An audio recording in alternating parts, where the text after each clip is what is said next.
The air hung heavy and salt-laced, a wet, suffocating blanket pressed down by the sudden winter squall. An old man lay in the darkened chamber of the villa at Misenum. He was not asleep, not truly, just sinking deeper into the soft oblivion of illness. The scent of wood smoke and expensive imported unguents did little to mask the cloying odour of decay that clung to the velvet hangings and his own weakening body. His eyes were open, fixed on the ceiling, but seeing only shadows. The breath came shallow, rattling, a dry whisper in his throat, each exhale a tiny defeat. A massive gold signet, ring heavy and cold, sat on the table beside the bed, its carving a flawless Capricorn symbol of his chosen destiny. His fingers, long, thin, and mottled with age, twitched once, a phantom motion reaching for the authority he felt slipping away. He heard the muffled sound of servants moving swiftly, efficiently. They believed he was gone. He heard the hushed celebrations beginning, the wine being poured, the low murmur of ambition suddenly freed. He felt a profound coldness, not the chill of the room, but an emptiness in the soul, a realization that even his most brilliant deceit had finally failed him. This man, this exhausted relic of an older, colder Rome, was Tiberius Julius Caesar, Augustus, the second emperor of Rome. His fate was a cruel and towering irony.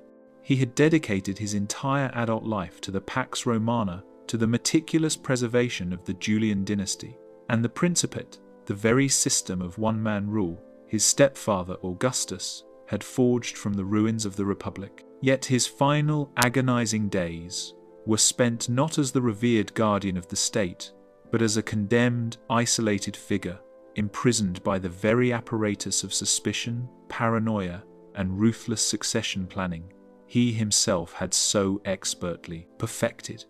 He had built the cage of absolute power, and in the end, he was trapped within its gilded, unforgiving bars. The man who ensured the supremacy of the imperial office was undone by the simple, naked truth that only his death could truly free his successor. The name Tiberius Claudius Nero carried the weight of Rome's oldest, most fiercely aristocratic bloodline. Born in 42 BC, his family, the Claudians, were the very embodiment of the Republic's stern conservative elite. Yet his life was defined by a humiliating political adoption. His mother, Livia Drusilla, Rome's great political matriarch, had divorced his father and married Gaius Octavius, the future Emperor Augustus. This union yanked the young Tiberius out of the traditional senatorial path and placed him into the agonizing orbit of the new imperial family. His whole life became a study in reluctance and duty. He served Rome with chilling efficiency, campaigning relentlessly in Pannonia and Germania, crushing rebellions and expanding the northern frontier, securing the savage borderlands, a feat no one else could manage. He did not covet the throne. He was a great general, a brilliant administrator, a deeply reserved man who preferred the company of books and obscure philosophical debate to the poisonous social theatre of the Senate. But Augustus needed an heir. The succession was a graveyard of young talent. Gaius and Lucius. Caesar, his preferred grandsons, had died young. Tiberius was the last resort, the only man left standing.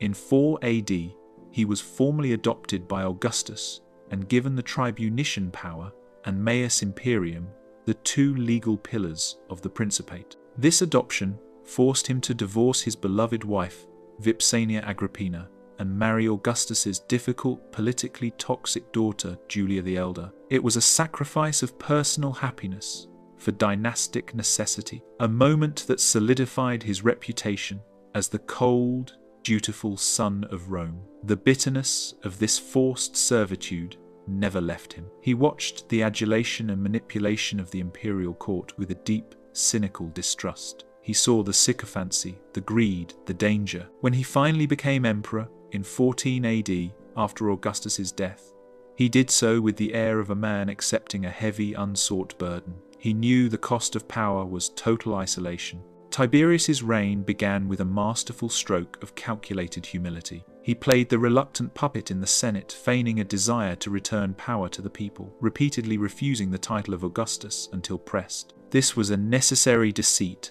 to soothe the nervous aristocracy. His early years were a model of fiscal prudence and administrative competence. He stabilized the shattered imperial finances, avoided costly foreign wars, and ensured provincial governors were held accountable, a rare phenomenon in Rome's history. He was a meticulous administrator, governing with a firm but fair hand from his modest residence on the Palatine Hill. His image was one of Spartan severity, a contrast to the lavishness of the previous reign. Yet the shadow of his temperament soon darkened the stage. The years of forced service, the deeply ingrained suspicion of the Roman elite, and the constant political maneuvering of his adopted family's loyalists turned his governance into a reign of calculated terror. His great political move, his hubris, was the strategic withdrawal from the treacherous heart of Rome to the remote sanctuary of the island of Capri. In 26 AD, he permanently removed himself from the capital, leaving Rome to be managed by the single figure he most trusted, Lucius Aelius Sejanus, the ambitious Praetorian prefect. Capri became his fortress, his hermitage, his symbolic headquarters, a place of staggering natural beauty and profound psychological darkness. From his Villa Jovis, perched on a sheer cliff overlooking the Bay of Naples, he ruled the vast empire through a torrent of official correspondence and coded decrees. This physical separation was his great psychological defense, but it proved to be his most catastrophic political error. It allowed the machinery of power to become decentralized and dangerously personalized. On Capri, Tiberius descended into a pattern of increasing reclusiveness and paranoia. He used the lex maestatis, the law of treason, once a legal relic, as a surgical tool to eliminate rivals. Whispers of depraved acts on the island, the Tiberian grottos, stories of cruel, perverse pleasures began to filter back to Rome, feeding the narrative that the emperor had abandoned his duty for monstrous personal gratification. The image he had once cultivated, the stern, dutiful prince, rotted away, replaced by the terrifying spectre of the tyrant in the distance. He had successfully created an empire of fear, a system where the smallest whisper of dissent could lead to execution and confiscation. But in doing so, he handed the keys to that system to the one man who would use it against him. The fatal error was rooted in his own brilliant ruthlessness. In his quest to secure the throne and eliminate all potential rivals, especially the wildly popular children of his deceased nephew Germanicus, Tiberius elevated Sejanus far beyond the traditional role of a military commander. He made Sejanus his de facto co-ruler, his indispensable agent in Rome, granting him near imperial authority. Sejanus controlled the Praetorian Guard, the empire's only standing army stationed in the capital, and he controlled the flow of every piece of information to and from the emperor on Capri. Tiberius had successfully engineered the destruction of the family of Germanicus, clearing the succession path. But he had not realized that in clearing the field for his designated heir, Gaius, later known as Caligula, he had simultaneously cleared the field for Sejanus. The Praetorian prefect began to act with the certainty of a man who believed the throne was his for the taking. He seduced Tiberius's daughter-in-law Livia and possibly had a hand in the death of Tiberius's own son Drusus Julius Caesar. The great tide-turning moment occurred in 31 AD. After years of unchecked power, Sejanus became dangerously complacent. He secured his consulship and began to subtly isolate Tiberius even from his own family members on Capri. But Tiberius, the master strategist, was not blind. He had been watching, gathering information through his few remaining trusted contacts. He saw the insolence, the accumulation of allies, the quiet maneuvering. The emperor's downfall began not with a battle or a Senate decree, but with a single coded dispatch. The message was sent from Capri to Naevius Sutorius Macro, the new man Tiberius was elevating to replace the prefect. On October 18, 31 AD, Macro arrived in Rome with a message from Tiberius to the Senate. The message was deliberately and agonizingly ambiguous. It opened with a lengthy section praising Sejanus, then suddenly veered into minor criticisms, and then demanded the arrest of a few minor Sejanian associates. The Senate listened with bated breath and crippling uncertainty. Sejanus, sitting in the Senate House, believed the long-winded dispatch was about to officially grant him tribunician power, the final step before the throne. When the second imperial letter was finally read, it was short, blunt, and lethal, an order for the immediate execution of Lucius alias Sejanus on charges of treason. The political forces Tiberius had unleashed the power of the centralized military, the Praetorian Guard, and the crushing authority of the Lex Maestatis now snapped back with terrifying force. Sejanus was dragged from the Senate and executed within hours. His entire family was slaughtered, his children, his supporters hunted down. The purge was vicious and indiscriminate.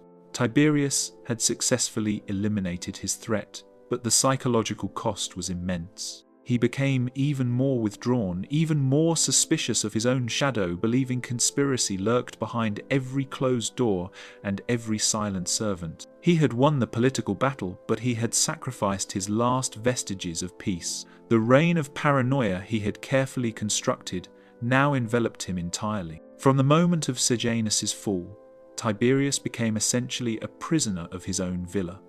The island of Capri, which he had intended as a sanctuary, morphed into a high-security prison. He was not physically confined by chains but by fear and disease. He no longer possessed the strength or the will to return to Rome. His governance became erratic, his edicts often contradictory. The Senate in Rome, now terrified of the emperor's arbitrary power and the sudden deadly switches in his favor, spent its days in a state of paralyzing terror, inventing new forms of sycophancy. This was the final ironic verdict on his reign. The Senate he had sought to elevate and manage had been reduced to a cowering shadow of its former self, now completely and utterly subservient to the emperor's whims. The charges against the emperor were never formally brought by the Senate. No one dared, but the verdict of history was clear. He was guilty of tyranny, negligence, and maesters against the spirit of Rome. He was condemned by his own system. His confinement was defined by physical decay. His body was racked by a persistent illness, a slow consuming fever. He refused to admit his condition, a final act of imperial stubbornness. He continued to attend to state business, dictating his endless correspondence, insisting on his daily constitutional walks. In the early spring of 37 AD, the truth could no longer be denied. He finally agreed to leave Capri for the mainland, hoping the change of air might revive him. He was moved to the villa at Misenum, a property once owned by the great general Lucius Licinius Lucullus, overlooking the bay. He grew weaker by the day. His final preparations for death were shrouded in his characteristic political manipulation. He knew the world waited for his last breath. As his end approached, he called for a ring, a beautiful sardonyx bearing a magnificent intaglio. He had it polished and placed it on his finger. Then, with a theatrical flourish, he summoned a trusted freedman and ordered him to take the ring to the camp of the Praetorian Guard or to send it to the Senate. This was the old ritual, the passing of the signet ring to the acknowledged successor. He then collapsed, seemingly dead. Immediately, the villa erupted in celebration. Gaius Caligula, his designated heir, and Macro, the Praetorian prefect, rushed out to accept the acclamations. They prepared to send dispatches to Rome, announcing the emperor's death. The transition was smooth, seamless. The Principate had survived Tiberius's demise. But the old predator was not done. In the midst of the chaos, a horrific sound cut through the celebration, a rasping gasp. Tiberius had revived. He had not died. The news of his sudden recovery struck terror into the hearts of the conspirators. Macro and Caligula knew that the momentary celebration and the already sent messages would be interpreted by the paranoid Tiberius as a clear attempt at regicide, a coup attempt. Their lives were forfeit if he recovered. Macro acted with the brutal certainty of a man who understood the nature of the power he served. He ordered a heavy blanket to be thrown over the gasping emperor and held it down with all his weight. Tiberius fought weakly, futilely against the suffocating wool, a final single struggle for breath, a desperate thrashing against the system of succession he had tried so hard to control. He died not with dignity or imperial grandeur, but by simple smothering, a final victim of the speed and ruthlessness he had taught his servants. The last telling detail of his end, the sardonyx ring still on his hand, its intaglio obscured by the blood-red marks of his struggle. The body of Tiberius was not given the quiet, dignified passage of an Augustus. The transition was too recent, the paranoia too pervasive. The news of his demise swept through the empire, not with reverence, but with open, raw hatred. The Roman populace had endured the long, dark shadow of his tyranny, and now they demanded a reckoning. The citizens poured onto the streets, their mood volatile and bloodthirsty. The crowd screamed for his remains to be dragged through the city. They chanted, "Tiberium in Tiberim, Tiberius into the Tiber." The final journey from Misenum to Rome was a grim, hasty affair, a desperate attempt to preempt a public desecration. The funeral cortege moved swiftly northwards under the heavy guard of Macro's praetorians, a stark contrast to the months-long solemn procession that had accompanied Augustus 23 years earlier. This was not a triumph of imperial stability, but a flight from popular rage. The magnificent gold-gilded funeral litter passed through the towns and villages that lined the Appian Way, but received no cheers, only silence or muffled jeers. The powerful, poignant moment of confrontation came when the cortege finally reached the gates of Rome and the great mausoleum of Augustus. This colossal cylindrical structure, built on the northern bank of the Tiber, was the dynastic tomb, the ultimate physical symbol of the Julian-Claudian family's glory, and the very legitimacy Tiberius had inherited and was meant to uphold. His litter was required to pause at the gates, the traditional moment of silent reverence, before the remains were placed within the sacred tomb. As the litter was momentarily halted under the towering edifice of his stepfather's final resting place, one could imagine the aged emperor's last spectral thought, perhaps the dramatic apocryphal dialogue of his cynical soul. "I have preserved the house. I have secured the principate. I have delivered the empire whole to the next hand. Yet, for all my duty, I am reviled, unwept, and unloved. Augustus gave me the throne of a god. I have merely proven it to be the prison of a man." This was the central crushing irony. The man who had been the ultimate student of Augustan political realism, the man who had executed every duty with cold, perfect logic, was himself consumed by the necessity of the system. He was condemned not for failing to preserve the empire, but for succeeding in preserving the tyranny that was at its core. He had done precisely what Augustus required: ensure the stability of the succession, but he had forgotten the essential requirement of rule in Rome, the art of being loved, or at least convincingly feared. He secured the dynasty, but poisoned its reputation for a generation. His reward was a blanket over his face, and a city that demanded his corpse be thrown to the dogs. His final, forced stop before the monument of his Pater Patriae was the ultimate symbol of his failure to grasp the spirit of the age. The question that echoes down the centuries concerning Tiberius is this: was he a villain or a fool? Was he a naturally malevolent tyrant whose private perversions drove him to public cruelty? Or was he a competent but profoundly unhappy public servant, broken by the impossible demands of his office and the relentless, suffocating pressure of a treacherous court? The definitive answer lies in the tragic failure of his political judgment. Tiberius was neither a pure villain nor a simple fool. He was a fatalist and an intellectual. His failure was not incompetence. He was one of Rome's most capable administrators and generals, but in emotional intelligence and the cultivation of public consent. He hated the game of politics so much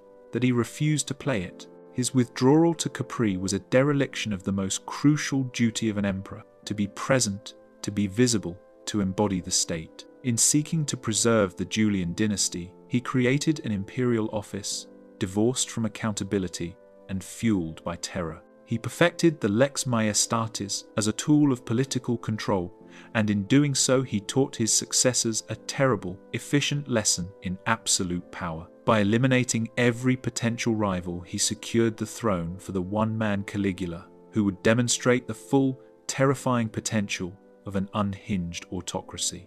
Tiberius's ultimate, tragic failure was his inability to control the forces of history he himself had amplified. He was a master clockmaker who built the perfect mechanism of state, but forgot that a political machine, unlike a timepiece, requires the constant lubrication of popular goodwill and the human touch. He died betrayed by the very praetorian prefect and the very political successor he had so meticulously cultivated and protected. The cold, logical emperor was, in the end, destroyed by the very illogical passion of power he had sought to control.